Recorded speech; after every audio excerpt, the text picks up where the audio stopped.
Bonjour à tous. Bonjour. Alors, on a fait une vidéo il y a quelques temps sur comment faire venir son client. Ouais, Donc je l'avais annoté 1, c'est ça. parce que là c'est la 2. Exactement, on continue sur ce sujet. Donc on a d'autres choses à vous apporter, d'autres informations à vous apporter, d'autres conseils à vous donner pour faire revenir votre client. Donc là on va parler des actions à mener. Là on n'est plus sur le web du tout, on est vraiment sur des actions concrètes que vous pouvez mettre en place alentour. C'est ça. Donc en fait, bien sûr, on a parlé d'abord des réseaux et du site internet, parce que c'est un peu les incontournables, on va dire maintenant, et que c'était intéressant de commencer par ça, parce que si vous n'avez pas ça, ça va quand même être plutôt un frein pour faire venir les clients. Mais après, il y a des tas de choses qu'on peut faire au début, quand on s'installe, pour essayer de faire venir les clients à nous. Donc on va pouvoir aller chercher des recommandations. Ouais. Puis des choses qu'on va pouvoir faire plus facilement, parce qu'au début on n'a pas beaucoup de clients. Exactement. Donc on a du temps. On a du temps, on ne pourra pas le faire après. Donc ce temps-là, autant l'utiliser à vous faire connaître. Donc l'idée c'est de trouver des prescripteurs, donc des gens qui vont vous recommander, qui vont vous envoyer du monde, et on verra qu'il y a plusieurs sortes de prescripteurs. On parlera aussi des réseaux d'entreprises ou des réseaux d'entrepreneurs où on peut aller pour présenter son activité, essayer d'avoir des recommandations ou trouver des clients.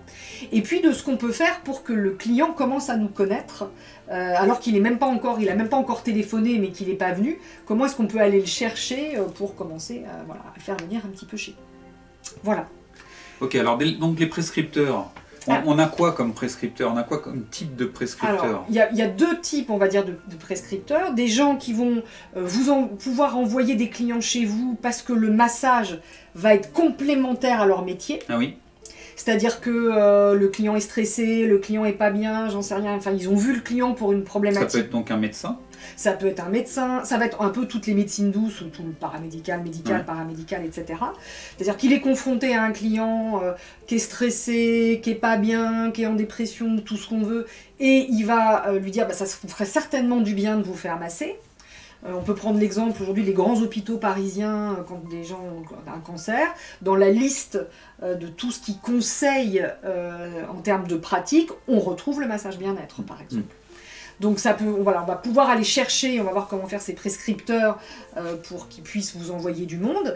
Et puis après, il y a la ville dans laquelle vous travaillez, ou les 2-3 villes alentours, avec les commerçants, qui peuvent aussi être des prescripteurs. On sait rien, la boulangère, la pharmacienne, quand on les connaît bien, ou la coiffeuse par exemple, quand on les connaît bien et qu'on discute, elle peut vous dire « Ah bah tiens, au fait, j'ai découvert un salon de massage qui s'est ouvert, mais voilà, la personne elle est super, voilà, tu peux y aller en toute confiance, etc. » Donc on est toujours beaucoup plus rassuré d'y aller en fait sur le conseil de quelqu'un que d'oser tout seul prendre rendez-vous sans trop savoir en fait. Et puis ça fait une publicité indirecte. C'est ça. Et automatiquement, les personnes, si elles veulent renvoyer vers vous, il faut qu'elles vous aient rencontré avant. Donc plus vous irez voir les gens de vous-même, si vous rencontrez, je sais pas, même un kiné, vous connaissez un kiné qui lui n'a pas le temps de faire du massage bien-être, donc il peut préconiser à un de ses clients, en plus des massages thérapeutiques qu'il lui propose, un massage bien-être sur une autre partie du corps où lui il n'intervient pas spécialement au niveau thérapeutique. Ça peut être un ostéo qui vous parraine en fait. Donc plus vous aurez du bouche à oreille au niveau de professionnels, au niveau de centres importants dans la ville ou dans la région, comme les mairies, les commerces où on va régulièrement, on peut même laisser des cartes. Alors en fait, justement, il y a des choses qui sont importantes à voir, c'est que on peut laisser des cartes, mais si vous allez chez les commerçants, chez des prescripteurs en disant « Bonjour, je me présente, je suis Nathalie, praticienne en massage bien-être, je vous laisse mes cartes », ça va pas beaucoup marcher. Par expérience, de la même manière, si vous faites une belle lettre, un beau courrier, moi je me souviens avec le yoga, j'avais fait un courrier à tous les médecins en expliquant ce que c'était que le yoga, etc., en leur disant qu'il y avait un nouveau centre de yoga qui s'était ouvert à Soisy, etc. Vraiment mon retour d'expérience, c'est ça fonctionne pas. Pourquoi? Parce que quand vous êtes professionnel, que vous avez une clientèle, en fait, votre clientèle, vous voulez l'orienter vers des gens sérieux. C'est-à-dire que vous ne voulez pas risquer de donner un mauvais conseil à votre clientèle. Si vous êtes un peu consciencieux, si vous en foutez, vous envoyez tout le monde où vous voulez. Mais en tout cas, moi je sais que personnellement, quand des élèves de yoga ou des élèves de formation me disent tiens, je recherche un thérapeute, tiens, je recherche un ostéopathe, tiens, etc. Oui, on a tendance à envoyer vers quelqu'un qu'on connaît, on est sûr. Je vais pas leur dire, tiens, je sais qu'il y en a un là, ou alors je vais dire, mais je le connais pas, si je le connais pas, par exemple. Par contre, si j'ai quelqu'un de très bien que je connais, automatiquement, je vais orienter. Donc ça veut dire qu'on ne va bien parler et qu'on ne va bien conseiller que les personnes qu'on connaît, et les personnes dont on connaît la pratique. Vous allez voir où je veux en venir. Ça veut dire quoi? Ça veut dire que les professionnels que vous allez aller voir en leur disant « je suis masseuse, je suis à côté de chez vous, etc. Je pense qu'on peut avoir un partenariat intéressant, je vous envoie du monde et vous m'envoyez du monde. » Vous allez leur dire « je vous offre une demi-heure de massage. » Systématiquement. Ça peut sembler bizarre de dire « oulala, déjà vous avez du temps, ça va vous coûter un peu de chauffage et un peu d'huile. » Mais quand la personne sera séduite par votre massage, déjà, par votre lieu, etc., c'est là qu'elle va le conseiller comme il faut. Franchement, par expérience, je trouve qu'il n'y a que ça qui marche. Je vais vous donner un exemple, alors je suis désolée, peut-être des gens qui m'écoutent pour qui ça a été le cas. Nous, maintenant, on est installés depuis un moment. Le nombre de personnes qui disent « oui, bonjour, je suis madame machin, je fais ça, je vous donne des cartes. » Ok, moi je suis polie, donc je prends les cartes et je les jette. C'est peut-être pas bien, je ferais peut-être mieux de lui dire directement, mais j'en ai tellement qu'au bout d'un moment, j'arrive pas à faire ça. Parce que je la connais pas, elle a l'air sympa, c'est sans doute une bonne professionnelle, mais comment je peux aller amener des clients vers ce type de personnes? C'est sûr qu'il y a des métiers où on peut pas montrer ce qu'on fait, mais là, dans le massage, on peut... Tous les métiers, tu peux montrer ce que tu fais. Non, mais je veux dire, je veux dire, si on t'appelle, c'est pour des appareils électriques, on te donne des cartes. Oui, je suis d'accord. À part si te filer des appareils électriques. Voilà, je vais prendre l'exemple des ostéopathes. Les ostéopathes, ça fleurit comme du petit pain. Il y en a maintenant plein les villes et ils sont absolument débordés. Moi, avec le yoga, j'en ai qui m'appellent régulièrement en fait, en disant je suis ostéopathe, est-ce que je vous donne des cartes, etc. Pourquoi pas? Mais ça suffit pas. Ça ne suffit pas. Ça ne suffit pas. Ça fait pas qu'on va les parrainer lors d'une conversation avec un de nos clients. Après, généralement, j'en garde une de chaque, et si vraiment à un moment on me dit pour une thérapie très particulière et que je sais que j'ai une carte, je vais dire tiens, voilà, si j'ai vu ça, mais par contre je connais pas la personne, je sais pas comment elle pratique, donc ça va pas. C'est comme une recherche Google, ça va pas rassurer en fait plus que ça. C'est pas une vraie publicité. Quand vous allez proposer d'offrir du massage, bien évidemment, il y en a une grosse partie qui va refuser. C'est très perturbant de recevoir une offre comme ça un peu gratuite, de se dire tiens, c'est bizarre, pourquoi la personne... Puis il y en a qui n'aiment pas forcément, qui n'ont pas envie de se faire masser. Après si, j'en sais rien, le médecin il vous dit je suis pas très massage, mais vous avez une épouse, elle aime les massages, votre épouse, j'offre à votre épouse. L'idée c'est que quelqu'un vienne chez vous voir le lieu pour essayer. C'est le plus important. Vous en avez qui ne viendront jamais. Vous en avez qui vont venir. Moi, j'en ai eu qui sont venus et qui ont dit « Oh, tant qu'à faire, je vais payer une demi-heure de plus, comme ça j'aurai un massage d'1 heure. » Enfin, après, vous allez avoir toutes les réactions possibles. Mais par contre, une fois qu'ils sont venus, une fois qu'ils ont été massés, c'est là qu'ils vont bien parler de ce que vous faites. N'espérez pas, ça va vous coûter je ne sais combien de faire 3 milliards de cartes de visite, je ne sais où. Ou des flyers. Ou des flyers que vous allez aller mettre partout. De balancer un peu partout et puis espérer que ça... C'est comme les flyers dans les boîtes aux lettres. Arrêtez de mettre des flyers dans la boîte aux lettres, ça ne rapporte absolument rien. On l'a fait nous. On l'a fait, oui aussi. On a même été les mettre nous-mêmes en promenant le chien. On avait une zone pavillonnaire pas loin, on s'est dit là... Ça peut forcément intéresser, ça n'a rien de... Parce qu'il y en a plein d'autres, et puis on ne sait pas, et puis voilà. Et puis les flyers, ça passe avec les flyers de pizza, les flyers de je sais pas quoi, la redoute, le machin, et on jette tout à la poubelle comme tout le monde fait. Si vous voulez vraiment faire du flyer, il faut que sur votre flyer, il y ait une remise, par exemple de 5% sur le premier massage, sur présentation du flyer.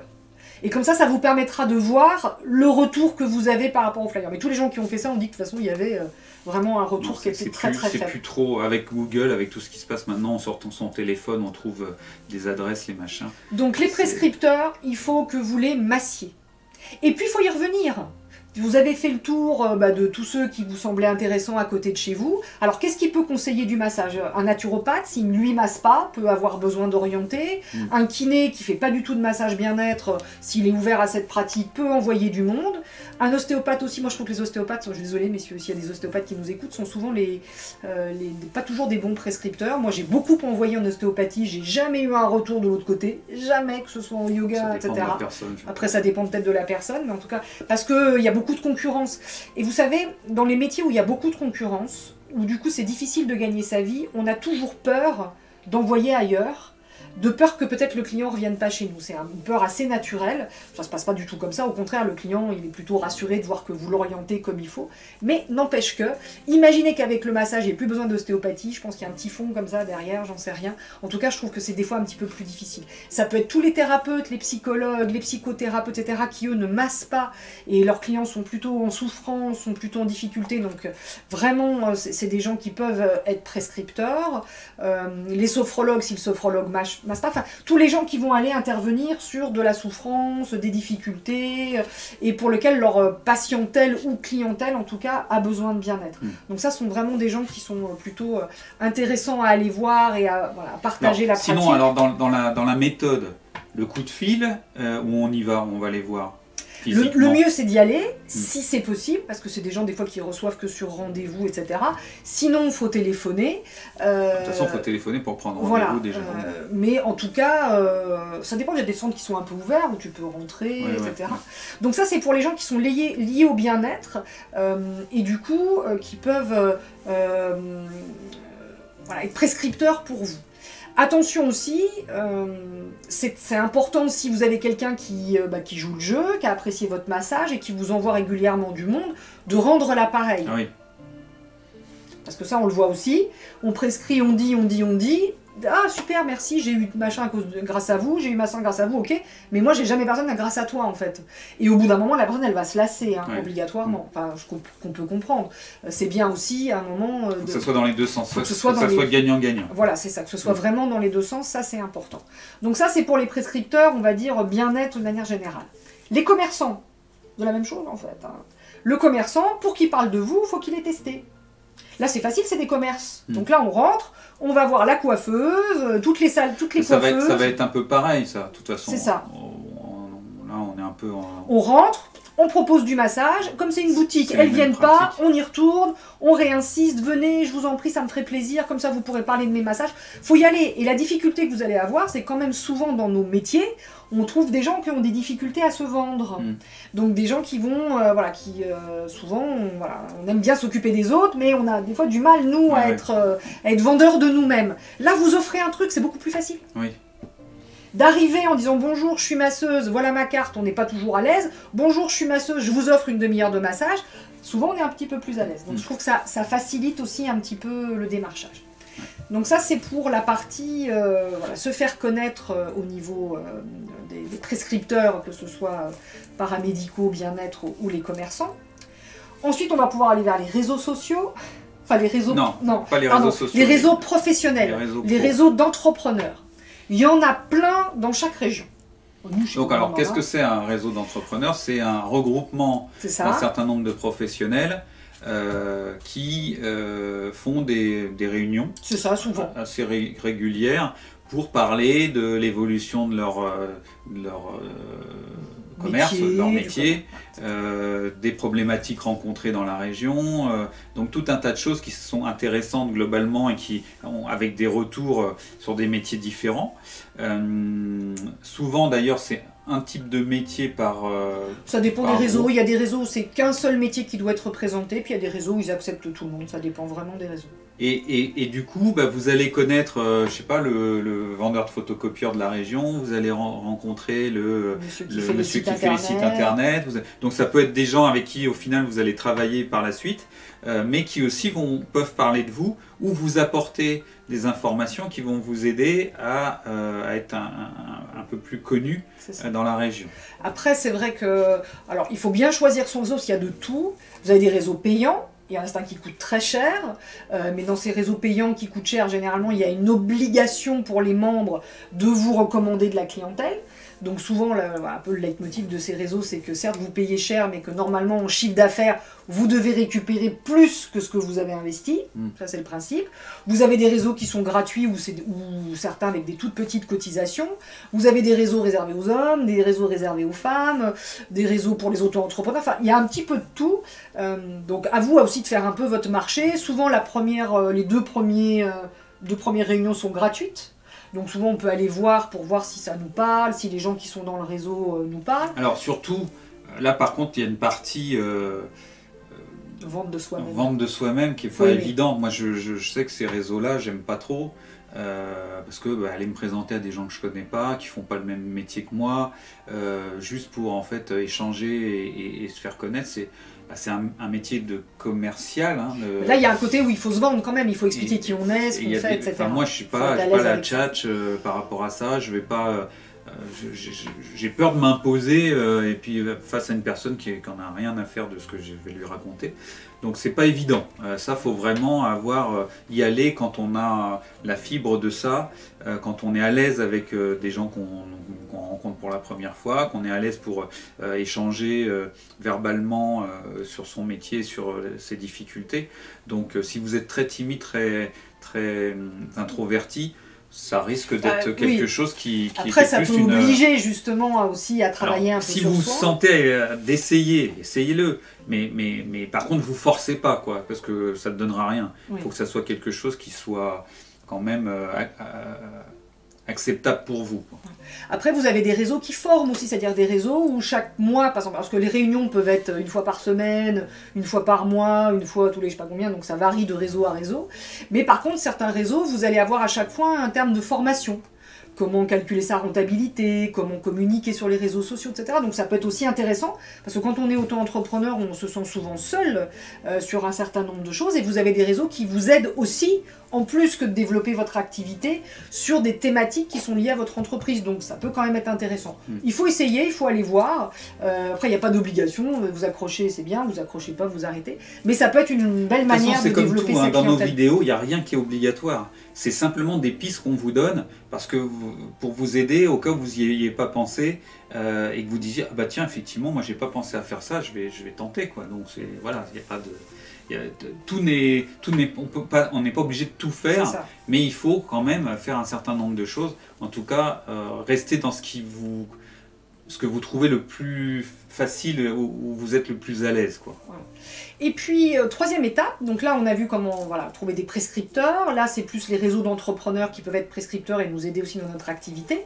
Là on va s'adresser directement à nos clients, c'est-à-dire comment est-ce qu'on va pouvoir aller toucher, trouver nos futurs clients sans les connaître au départ et sans qu'eux aient fait la démarche.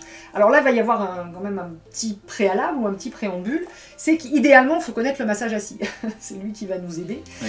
Là c'est spécifique aux personnes qui au niveau de leur formation, ont pris une formation massage assis. Oui, ou en tout cas ça veut dire quoi? Ça veut dire que si vous ne maîtrisez pas le massage assis, il faut l'apprendre. Je suis désolée de vous dire ça, même si vous n'avez pas envie d'aller en entreprise. Parce que le massage assis, il a deux intérêts. Bien sûr de pouvoir proposer la prestation de l'entreprise, mais aussi de permettre de se faire connaître sur ces prestations de massage. Parce que la chaise de massage, elle se promène partout, et que du coup vous allez pouvoir l'installer dans tous les endroits auxquels vous n'auriez pas pensé.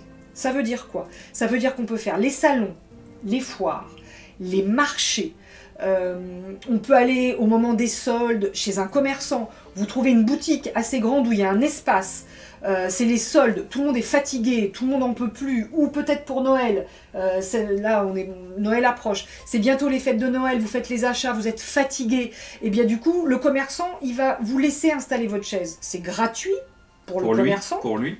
Après, les gens, vous ferez comme vous voulez. Moi, j'aurais tendance à vous dire, faites-le gratuitement. Si vous faites payer, ça sera plus compliqué, ça va plus être la même chose. Mais on peut mettre une petite boîte aussi, carrément avec une tirelire, en disant aux gens qu'ils peuvent mettre ce qu'ils veulent, ou peut-être faire payer très peu cher, genre 5 € les minutes, j'en sais rien, bref. Et du coup, les gens, vous les massez et vous donnez votre carte. Moi, c'est vraiment comme ça que j'ai réussi à me faire connaître en massage. Il y avait une boutique bio qui était à côté de chez nous, il y avait un espace, j'y suis allée les samedis après-midi quand il y avait beaucoup de monde. J'ai massé, j'ai donné des cartes. Ce massage, il est assez incroyable, en 10 minutes, un quart d'heure, il fait des miracles. Et c'est un massage court en plus, donc ça. Vous pouvez quand même masser un certain nombre de personnes. Dans l'après-midi, c'est ça. 4 par heure, 3 à 4 par heure. Oui, on peut faire même 10 minutes, on peut faire 4 par heure. Il se reçoit habillé, maintenant les gens sont habitués, vous massez et vous donnez une carte. Et à la fin, vous prenez le temps, voilà, je suis praticienne, je fais aussi du massage sur table, je fais aussi ça, etc., etc. Je suis installée à tel endroit. Vous pouvez faire même là peut-être une petite carte où il y a 5% de réduction s'ils viennent pour un massage d'1 heure chez vous, parce que vous aurez discuté. Se faire masser, on aime bien être en confiance, connaître la personne qui va nous masser. C'est pour ça que nos clients sont fidèles en massage. Une fois qu'on s'est déshabillé, qu'on s'est mis sur la table, que le massage était qualitatif, pourquoi voulez-vous qu'on aille ailleurs? On va ailleurs si le massage il était moyen. Si c'était pas terrible, on se dit bah, la prochaine fois j'essaierai ailleurs. Une fois qu'on a trouvé son masseur, on le garde, ou sa masseuse, on la garde, parce qu'il y a de l'émotionnel derrière. Donc du coup, le fait de pouvoir discuter avec le client, de l'avoir déjà touché, qu'il nous ait vu, c'est voilà, 80% du boulot qui est fait en fait. Et derrière, il va revenir. Bien sûr, pas tous, hein, bien évidemment, ça marche pas avec tout le monde. Ça peut être... Ou alors, il peut devenir prescripteur, c'est-à-dire que même s'il revient pas, à un moment dans une conversation, il y a une personne qui lui parle de massage et il dit bah tiens, j'ai été massé dans une boutique et regarde la carte que j'ai eue, si tu veux, il y a une masseuse dans le coin. Ça peut être bon. Oui, ça peut être au restaurant par exemple, sur un rush de restaurant le soir, quand les gens attendent d'être servis, de proposer à ce qu'ils se fassent masser, voilà, 10 minutes. Le commerçant, il a tout intérêt, c'est un plus pour ses clients. C'est une animation pour lui. Il vous dira jamais non, et vous, c'est une vraie opportunité de vous faire connaître et de permettre à des clients de faire connaissance avec vous. Donc ça, il ne faut pas le zapper. Après, c'est presque infini, hein, les idées, ça peut être... Sachant que, comme on le disait dans ces vidéos, c'est que ces prestations d'approche du client que vous faites là, vous ne le ferez pas tout le temps. C'est au départ. C'est ça. Hein, le but, c'est pas non plus que vous fassiez du massage gratuit dans toute la ville et que vous soyez crevé en rentrant le soir en n'ayant rien gagné. Mais au départ, il faut quand même donner un peu pour recevoir. Alors attention après, parce que vous allez aussi être contacté par des grosses entités, genre des piscines, des gymnases, des choses comme ça, qui eux organisent des événements et veulent des prestations gratuites. Mais là, par contre, c'est abusé. C'est-à-dire qu'ils vont vous demander des prestations qui vont quelque part vendre à leurs clients. Oui, le client paye en fait. Le client paye pour cette prestation, mais il ne vous rémunère pas. Donc ça, nous, on refuse.